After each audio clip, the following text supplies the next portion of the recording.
Welcome to the deep dive. We're looking at an astonishing stack of sources today. Yeah, we really are. We've got a historical photograph of an American bomber crew and, well, some incredible text excerpts. Right, specifically detailing the survival of their B-17 bomber, which was called Ye Olde Pub. Exactly. And the mission for this deep dive is to explore, how honor survives absolute horror and what that reveals to you about human nature. It really forces us to ask what happens when the rules of total war tell a soldier to do one thing, but like a deeper, older code demands another. Okay, so let's unpack this. To understand the sheer weight of it, we have to drop right into the freezing skies over Germany on December 20, 1943. Right. And just picture a 21-year-old pilot named Charlie Brown. So young. I know, and he's flying a machine that looks more like shredded scrap metal than an airplane at this point. I mean, imagine trying to pilot a flying sieve. Half the nose is completely blown off. Yeah. They had just finished a bombing run over a factory in Bremen, and they were completely decimated by anti-aircraft fire. And it is like 60 degrees below 0 Celsius inside the cabin. Engines are failing. The tail gunner is dead, and the rest of the crew is severely wounded. If you look at the photograph we have of the crew before the flight, you see these fresh-faced, confident young men. Right. But in the air that day, they are terrified, completely defenseless, and slowly losing altitude as they try to limp back to England. And then the ultimate nightmare drops out of the clouds behind them. A German Messerschmitt Buff 109. Oh yeah, this isn't just a plane. It's a heavily armed apex predator of the sky. Flown by a German ace named Franz Stigler.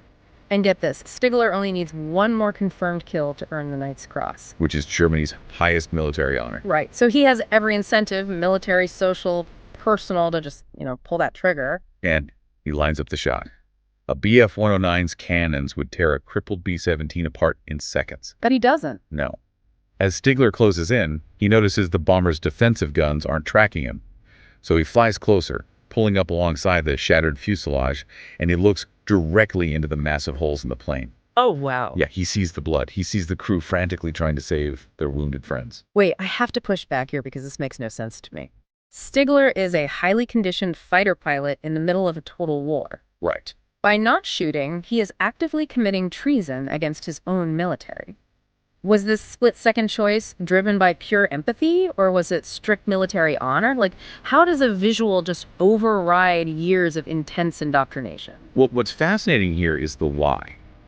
The mechanism overriding his training was a deeper, highly specific professional code. Stigler remembered his commander's rule. Which was? His commander believed that fighting without honor turns a soldier into a murderer. He explicitly told his squadron, if I ever hear of you shooting at someone in a parachute, I will shoot you myself. Oh my God. Yeah. So looking at that bloody, helpless American crew, Stigler realized the plane was no longer a threat. It was essentially a metal parachute. That is incredible. His personal code of aerial chivalry just short-circuited his national allegiance. Exactly. So he lowers his weapons, he pulls up near Charlie Brown's cockpit and starts using hand signals. Hand signals. Yeah, he's frantically trying to convince the American pilot to land in Germany or to vote to neutral Sweden so they can at least survive the war. But Brown is bleeding, his brain is starved of oxygen, and he refuses to alter course. He just stubbornly keeps flying toward the English coast. Right. And here's where it gets really interesting. Since Brown won't divert, Stigler does something practically suicidal.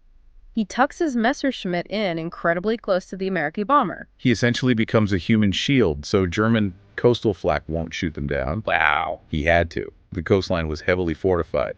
If the gunners below saw a solo American bomber, they would blow it out of the sky. But by flying in tight formation, he tricks the gunners into thinking a German fighter is escorting a captured bomber. Exactly. They held their fire. He literally acted as a visual hall pass to get them over the coast. So once they hit the open water of the North Sea, Stigler looks over, gives Brown a sharp two-finger military salute, and peels away back to Germany. And against all odds, the B-17 makes it to England. But the institutional reaction to this miracle is a dark irony. Oh, totally. Because when Brown reports the incident, his superiors immediately classify the event as top secret. Right, to prevent sympathy for the enemy. The psychology of war requires soldiers to view the enemy as monsters. If a story gets out that a German ace acted with profound mercy, it could break American fighting resolve. And on the other side, Stigler hides the secret completely to avoid a firing squad. The institutions demanded silence, but the individuals never forgot. Decades later, in 1986, Charlie Brown starts searching for his savior. And in 1990, Stigler replies from Canada. They reunite, they cry, and they remain best friends until dying just months apart in 2008. Their bond proves that shared humanity can instantly override institutional hatred. So what does this all mean for you?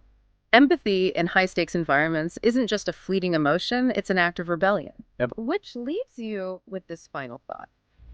If two men trained to destroy each other could recognize their shared humanity in the freezing skies of a world war, what artificial barriers are you letting divide you from others today?